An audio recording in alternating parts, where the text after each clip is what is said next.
గద్దెనెక్కిన పాలకుడి రాజకీయ కక్షకు నిజాయితీ కలిగిన పోలీసు అధికారి 5 ఏళ్ల విలువైన సర్వీసు బలైపోతుంది.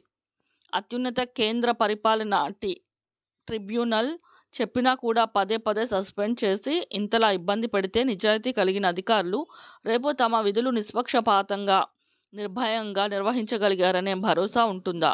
సమాజానికి ఇది ఏ విధమైన సంకేతాలు ఇస్తున్నట్లు? ఎంతటి వారైనా తమ మాట వినాల్సిందే, లేదంటే రేపు మీకు కూడా ఇదే గతి పడుతుందని చెప్తున్నట్లుగా లేదా?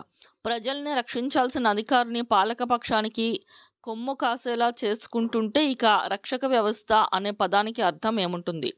1989 ఏపీ క్యాడర్ ఐపీఎస్ అధికారి ఏబి వెంకటేశ్వర్ గారి విషయంలో కళ్ళు, కుట్ర రాజకీయంపై ఇకనైనా ప్రతి ఒక్కరూ గళం ఎత్తాల్సిన సమయం ఇది.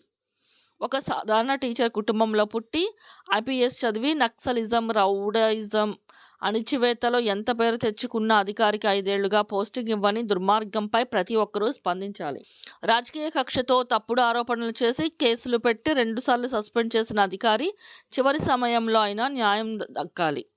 10 రోజుల క్రితం సెంట్రల్ అడ్మినిస్ట్రేటివ్ ట్రిబ్యునల్ వెంకటేశ్వర్పై సస్పెన్షన్ రద్దు చేసినా రాష్ట్ర ప్రభుత్వం ఇప్పటికే పోస్టింగ్ ఇవ్వలేదు. 30 ఏళ్లు మచ్చ లేకుండా ప్రాణాలకు తెగించి రాష్ట్రానికి సేవలందించిన ఇండియన్ పోలీస్ సర్వీస్ అధికారి రిటైర్మెంట్ గౌరవం కూడా ఇవ్వని ఈ వ్యవస్థలను ప్రతి ఒక్కరూ ప్రశ్నించాలి.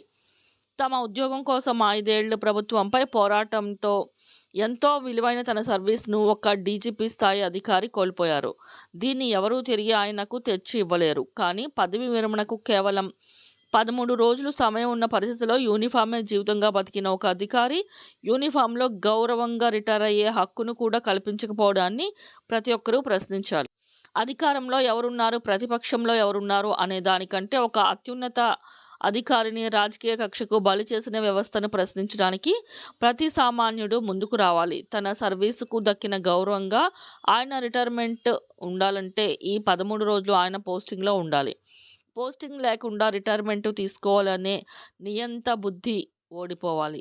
ప్రజాస్వామ్యం గెలిచి గర్వంగా మీసం మెలేయాలి. అందుకే జస్టిస్ ఫర్ ఏబీవీ అని అందరం గొంతెత్తుదాం. మీ నత్తా నాగేశ్వరరావు, రాష్ట్ర అధ్యక్షుడు.